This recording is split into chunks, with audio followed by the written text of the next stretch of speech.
The woman packing to leave froze when the rancher quietly placed her debt receipt back on the table with a single new stamp across it. The kitchen was so quiet, Ruth could hear the coffee dripping into the cracked blue mug by Elias Boone's hand. Dust swirled through the open doorway behind him, and his coat still smelled like cold morning air from Fort Worth. He slid the folded clinic paper across the table without sitting down. Ruth looked at the blue stamp once, then stopped breathing for a second. What do you think Elias did before sunrise? The wind carried stockyard dust clear across the edge of Fort Worth that morning, coating the porch rails of Hollow Creek livestock in a thin brown film. Ruth Carter stopped outside the office long enough to smooth the wrinkles from her dark traveling coat before stepping inside. In her gloved hand, she carried a folded receipt from Miller Creek Clinic. The paper softened at the creases from being opened too many times. Her brother's name still sat near the bottom in faded ink. The office smelled of tobacco, leather, and old rain trapped inside warped boards. A heavy-set foreman stood behind the desk, sorting cattle invoices with thick fingers stained by printer's ink. He barely glanced up before sliding a paper across the counter toward her. The agreement had only half a page of terms, but Ruth read every line anyway, eyes steady beneath the brim of her worn hat. Outside, wagon wheels rattled over the frozen ruts along County Road 19. For 3 days, the foreman said flatly, tapping the paper with one knuckle, "You belong to the Boone Ranch." The words landed harder than he probably meant them to. Ruth kept her face still. She had spent too many years learning what dignity looked like when money ran short and choices ran shorter. The clinic debt would not disappear on kindness alone, and there was no one left to split the burden with her now. After a moment, she reached for the pen beside the ledger book and signed her name in neat, careful letters. Ruth Carter. The office door opened behind her before the ink dried. Cold air swept in first, followed by a tall man carrying the smell of horses and cedar smoke on his coat. Elias Boone stepped inside with dust across his shoulders and a stiff leather brace hidden beneath the glove on his right hand. His face looked carved from something older than the hills west of town, roughened by weather and too much silence. His gray eyes moved from the foreman to the signed paper, then to Ruth, only for a second. "You already had her sign?" Elias asked quietly. The foreman shrugged. "Work starts today." Something tightened in Elias's jaw, though he said nothing more. Ruth noticed the irritation immediately. Not anger toward her exactly. Something more restrained than that, as if he disliked being decided for. The wagon ride west took nearly 2 hours beneath a pale February sky. Dry grass bent sharp along the roadside while distant cattle moved like dark stains across the open pasture. Elias handled the reins one-handed most of the way, his injured hand resting stiff near his knee whenever the trail smoothed enough to allow it. Neither of them spoke much. The Boone Ranch sat beyond a sagging cedar gate half buried in drifting dust. The ranch house itself was plain and sturdy, built low against the wind with a narrow porch and smoke curling steady from the chimney.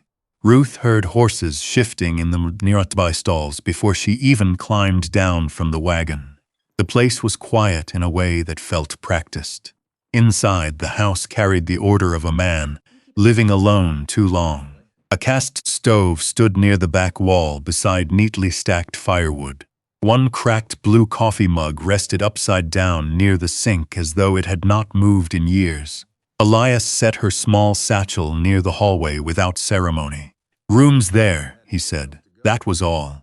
By evening, the cold front had arrived proper, rattling the windows, while the smell of beans and salt pork filled the kitchen. Elias ate standing beside the stove, instead of sitting across from her at the table. Once or twice Ruth caught him glance toward her folded coat hanging near the door, but whenever she looked back directly, his eyes shifted away. She mistook the distance for dislike. After supper, she washed her own plate, dried it carefully, and and placed it back beside the others. Elias nodded once in acknowledgement before stepping outside to check the barn lanterns. Through the window, Ruth watched him pause against the wind, shoulders rigid beneath the dark coat while the horses stirred softly in the stalls beyond. The ranch felt lonely enough to echo. Later, when she finally entered the small room prepared for her, she stopped short at the sight, waiting outside the door. A thick wool blanket had been folded neatly over the chair beside the bed, still carrying faint warmth from the stove. No note, no explanation. Ruth touched the rough fabric slowly with her fingertips while the wind pressed hard against the house. Somewhere outside, Elias crossed the porch boards on his way back from the barn, boots heavy and measured in the dark. Something about the ranch already felt less temporary than it should have. Morning came pale and dry over the Boone ranch. Thin sunlight slipped through the kitchen window while dust hissed softly against the porch screen, carried in long streams from the western pasture. Ruth woke before Elias and stood for a moment beside the stove, warming her hands, listening to the slow creak of the house settling against the cold. The silence no longer felt empty exactly. She found the coffee tin beside the cracked blue mug near the sink and brewed a fresh pot strong enough to cut through the lingering smell of saddle oil and wood smoke hanging in the kitchen. While the biscuits browned in the oven, she noticed a torn feed ledger left open beside a stack of horse invoices. Several pages had worked loose from the stitching along the spine. Without asking, she repaired it. By the time Elias entered from the yard carrying a coil of rope over one shoulder, the ledger sat neatly rebound beside his plate. He stopped near the table, gray eyes lowering first to the coffee, then to the repaired book. Dust streaked the front of his coat, and the leather brace beneath his glove looked tighter this morning somehow. "You didn't have to do that," he said. Ruth spread jam over a biscuit without looking up. It was already falling apart. That seemed to leave him without an answer. Outside, freight wagons rolled distant and hollow toward the rail depot east of Fort Worth, their wheels rattling across frozen ground. Elias spent most of the morning near the horse pens while Ruth cleaned shelves inside the house, quietly reorganizing bottles of liniment and old bandages stacked beside the stove. One bottle carried a faded label nearly worn white with age. Expired 3 years ago. She placed it aside without comment. Near midday, Ruth carried a basket of cracked tack leather out to the barn doorway and settled onto an overturned crate with needle and waxed thread in hand. The February wind came dry across the pasture, stirring loose strands of hair beneath her scarf while horses shifted in their stalls nearby. Elias worked farther down the rail fence, replacing a warped board. Movement steady but slower whenever his right hand carried too much strain. Twice she noticed him hide the stiffness. The third time, he caught her watching. For a second, neither of them looked away. Then Elias bent again to the fence post, jaw tight beneath the shadow of his beard.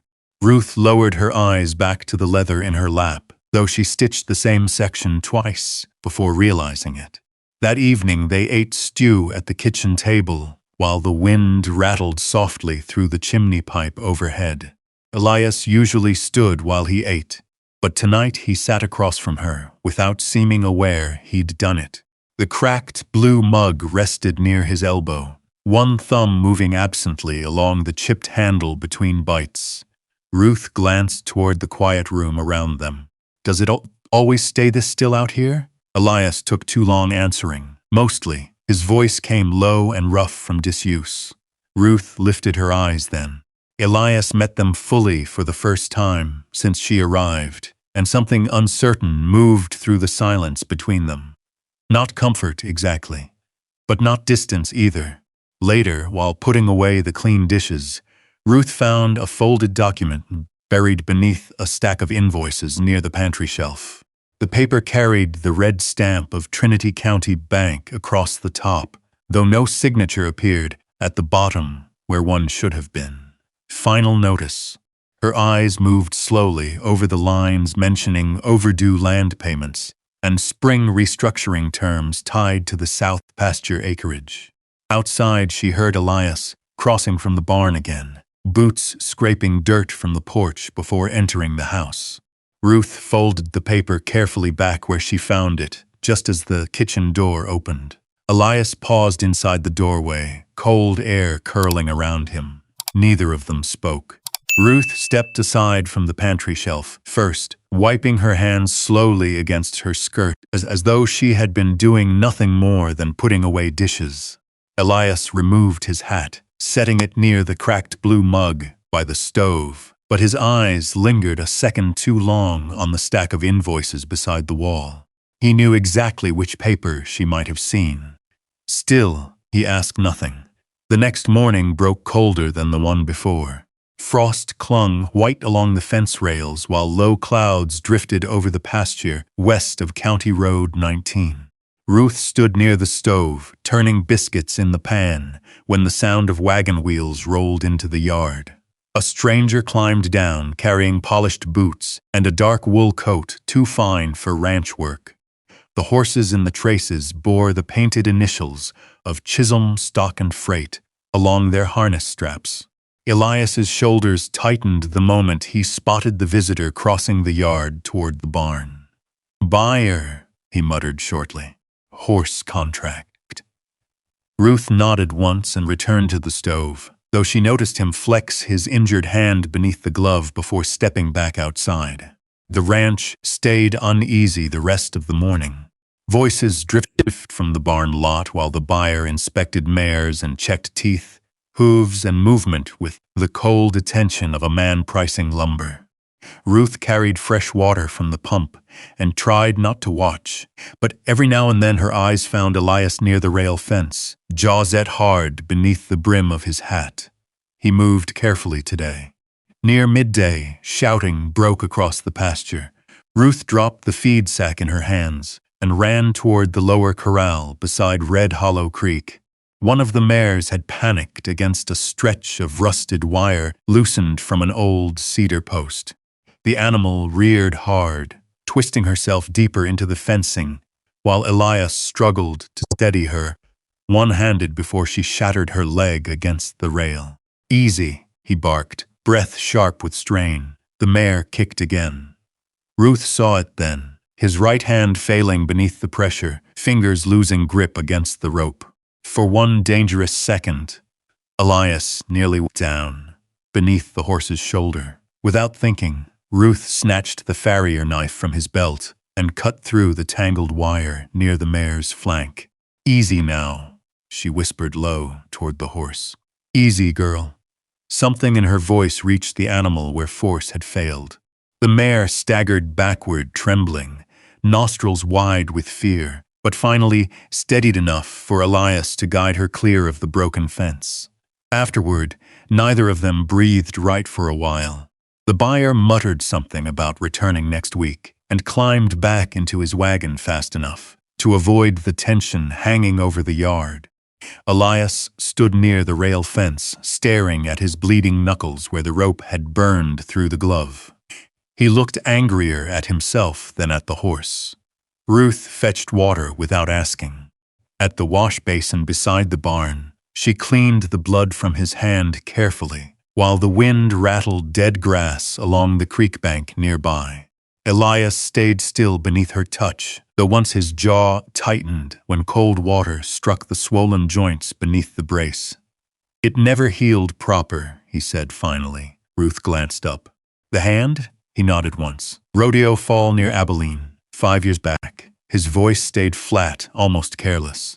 "Doctor told me it's stiffen worse every winter." Ruth wrapped a clean cloth around his knuckles and tied the knot gently. "You don't have to pretend with me." The words settled between them quieter than the creek behind the barn. Elias looked at her then, fully.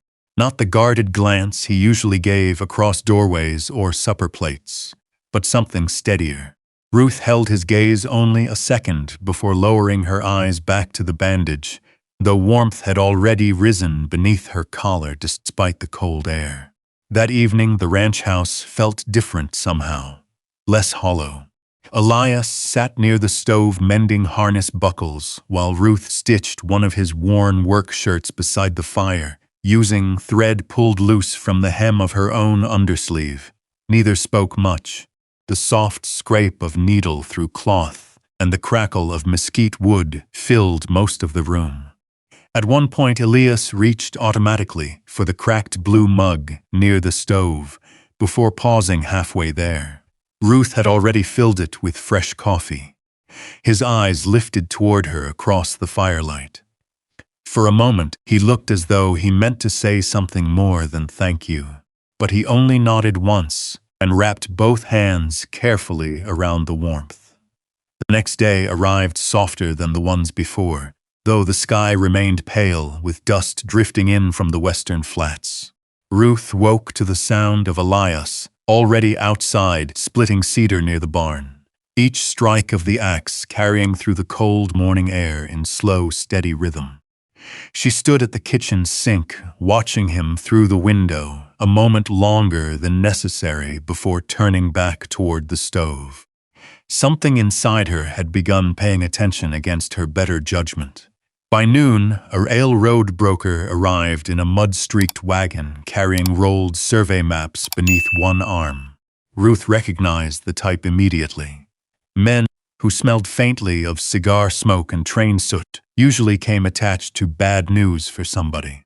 Elias met him outside near the stock pens, while Ruth carried fresh water toward the porch, meaning only to pass through unnoticed. Then she heard the broker say, "You sell the south pasture now. You might keep the rest afloat through summer drought." Her steps slowed. The men stood near the fence line, with their backs partly turned, the broker pointing across the distant grazing land, while Elias listened in silence.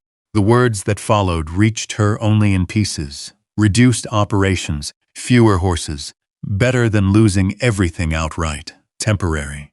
The word settled heavily inside her chest, though no one had spoken it directly. Ruth walked back toward the house before either man noticed her standing there. By the time Elias returned an hour later, she had already folded the repaired work shirts neatly beside his room door and packed half her belongings into the satchel resting near the bed. She pulled away first. That evening, supper passed beneath the soft ticking of the kitchen clock from Mercer. Dry goods mounted crooked above the pantry shelf. Elias sat across from her at the table, though neither ate much beyond a few spoonfuls of stew, growing colder by the minute. Wind rattled faintly against the windows, while somewhere outside a loose gate hinge knocked steady against cedar posts.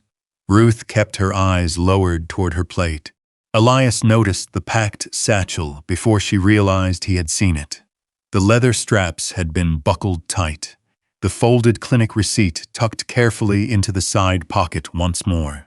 He stared at it a long moment from across the room, something unreadable moving behind his tired gray eyes. "You heading back into town tomorrow?" he asked quietly. Ruth set down her spoon. That was always the arrangement. The words sounded smaller spoken aloud. Elias leaned back slowly in the chair, one rough hand resting against the edge of the table. Firelight caught the lines beside his eyes, deeper tonight than before. For a moment he looked not angry exactly, but caught off guard by something he should have expected.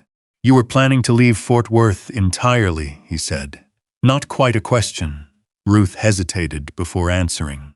"There's not much keeping me here." The silence after that stretched long enough for the stove wood to collapse inward with a hiss of sparks. Elias lowered his gaze toward the cracked blue mug near his elbow, thumb brushing the chipped handle once the way he always did while thinking. Finally, he spoke again. That contract wording. His voice stayed rough from disuse. Shouldn't have been said that way. Ruth looked up then. Elias met her eyes steadily despite the discomfort written plain across his face. Apologies did not seem to come naturally to him. She understood that much already. "No person belongs to me," he said quietly. Something in her expression softened before she could stop it. "Most people hear ownership before they hear kindness," she answered. Elias absorbed the words without defense, just sat there, listening, while the kitchen clock ticked overhead and the wind moved slow across the porch outside. Ruth saw then that whatever hardness lived in him had not been built for cruelty, more likely survival. Later that night, the lantern burned low between their separate rooms, while the ranch settled into uneasy quiet around them. Ruth lay awake beneath the wool blanket, staring at shadows crossing the ceiling boards overhead. Every so often she heard Elias moving faintly in the next room. Boots against floorboards, the scrape of chair legs, the restless pacing of a man no longer comfortable inside his own solitude. Neither of them slept much before dawn, finally began creeping pale and gray against the windows. When Ruth woke again, the ranch house stood empty. The stove had already been lit, though the fire burned low now beneath the kettle. Elias's hat was gone from the hook beside the door, along with the heavy brown coat he wore into town. Through the kitchen window, Ruth spotted wagon tracks still fresh in the dirt beyond the cedar gate, leading east toward Fort Worth, beneath a sky turning warm for late winter. She folded the blanket carefully before packing the last of her things. By mid-morning, sunlight spread soft across the south pasture, turning the dry grass pale gold beneath the cottonwood trees near the creek bed. Ruth stood at the kitchen table, tying shut her satchel when hoofbeats finally sounded outside the house. Elias returned alone. Dust clung to his boots and the collar of his coat as he stepped through the doorway, carrying a folded paper in one hand. For a second, neither of them moved. The room felt smaller than it had 3 days earlier, crowded now with things unsaid.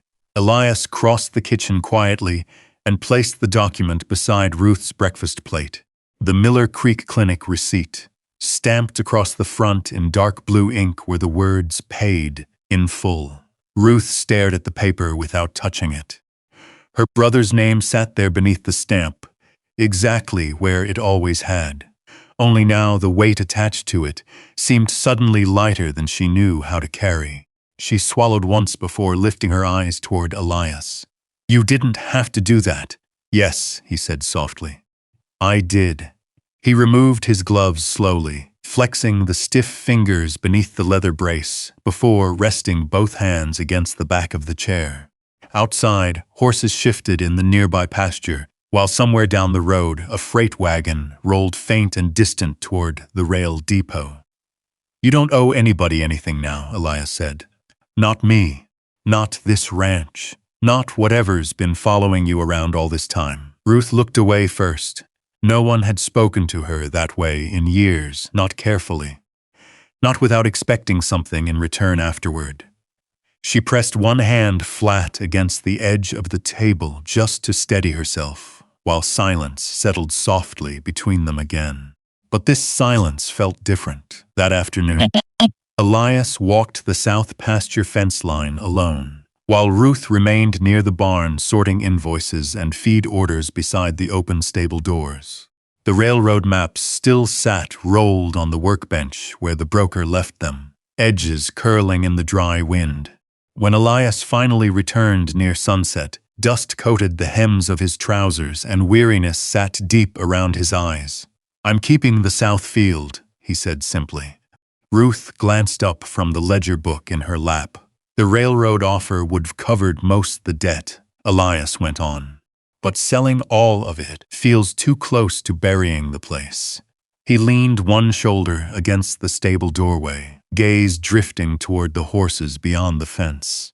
"There's enough room here for injured stock.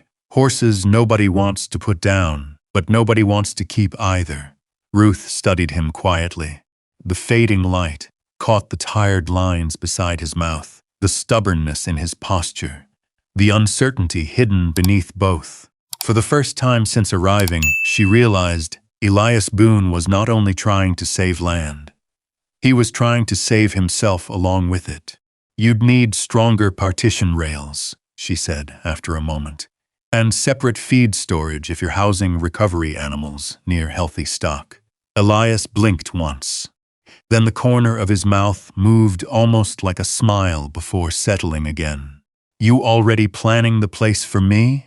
Ruth lowered her eyes back toward the invoices, though warmth crept into her face despite herself. Somebody ought to. Weeks passed quietly after that. The weather softened inch by inch across the land west of Fort Worth. Mesquite branches carried the first signs of spring, while freight wagons rolled steadier along County Road 19 under clear evening skies. Ruth took over most of the ranch invoices at the kitchen table, her careful handwriting replacing Elias's rough, uneven figures in the ledgers. Elias repaired saddle straps beside the porch. After supper, the cracked blue mug never far from reach now because she always remembered to refill it before he asked. The house no longer sounded lonely. One evening, Ruth stepped outside just before dusk, carrying a stack of account papers against her chest. The front door remained open behind her, warm firelight spilling softly across the porch boards into the cooling air. Elias looked up from the saddle in his lap as she settled beside him. On the step, neither speaking for a while. Across the pasture, the horses moved slow beneath the fading Texas sky. Ruth listened to the steady sounds of the ranch around them. Fence chains rattling lightly in the wind, distant cattle lowing somewhere beyond the creek. Elias breathing beside her in the quiet, and realized she had stopped counting the days since she arrived. Some people spend years searching for dignity and never realize it often begins the moment someone finally stops treating them like something temporary. If this story stayed with you tonight, leave a simple 1 down in the comments, so I know you were here with Ruth and Elias until the very end. And if you still believe quiet love, second chances, and good people finding their way home matter in this world, subscribe to the channel and come ride with us into the next story waiting just beyond the horizon.